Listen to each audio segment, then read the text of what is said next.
Are we done? It is, by my watch, 1 minute before noon, but I will still say good afternoon. We've come here to Governor's Island to stand where the earliest settlers first set foot in New Amsterdam and where the seeds of religious tolerance were first planted. We come here to see the inspiring symbol of liberty that more than 250 years later would greet millions of immigrants in this harbor. And we come here to state as strongly as ever, this is the freest city in the world. That's what makes New York special and different and strong. Our doors are open to everyone. Everyone with a dream and a willingness to work hard and play by the rules. New York City was built by immigrants, and it's sustained by immigrants, by people from more than 100 different countries, speaking more than 200 different languages and professing every faith. And whether your parents were born here or you came here yesterday, you are a New Yorker. We may not always agree with every one of our neighbors. That's life, and it's part of living in such a diverse and dense city. But we also recognize that part of being a New Yorker is living with your neighbors in mutual respect and tolerance. It was exactly that spirit of openness and acceptance that was attacked on 9/11/2001. On that day, 3,000 people were killed because some murderous fanatics didn't want us to enjoy the freedoms to profess our own faiths, to speak our own minds, to follow our own dreams, and to live our own lives. Of all our precious freedoms, the most important may be the freedom to worship as we wish. And it is a freedom that even here, in a city that is rooted in Dutch tolerance, was hard-won over many years. In the mid-1650s, the small Jewish community living in Lower Manhattan petitioned Dutch Governor Peter Stuyvesant for the right to build a synagogue, and they were turned down. In 1657, when Stuyvesant also prohibited Quakers from holding meetings, a group of non-Quakers in Queens signed the Flushing Remonstrance, a petition in defense of the right of Quakers and others to freely practice their religion. It was perhaps the first formal political petition for religious freedom in the American colonies, and the organizer was thrown in jail and then banished from New Amsterdam. In the 1700s, even as religious freedom took hold in America, Catholics in New York were effectively prohibited from practicing their religion, and priests could be arrested.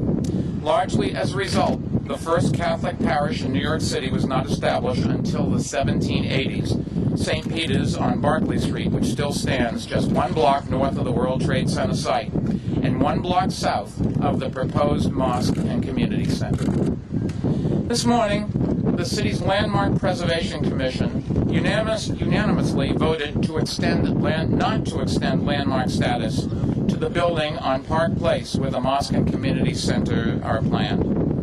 The decision was based solely on the fact that there was little architectural significance to the building. But with or without landmark designation, there is nothing in the law that would prevent the owners from opening a mosque within the existing building. The simple fact is, this building is private property, and the owners have a right to use the building as a house of worship. The government has no right whatsoever to deny that right, and if it were tried, the courts would almost certainly strike it down as a violation of the U.S. Constitution. Whatever you may think of the proposed mosque and community center, lost in the heat of the debate has been a basic question. Should government attempt to deny private citizens the right to build a house of worship on private property based on their particular religion?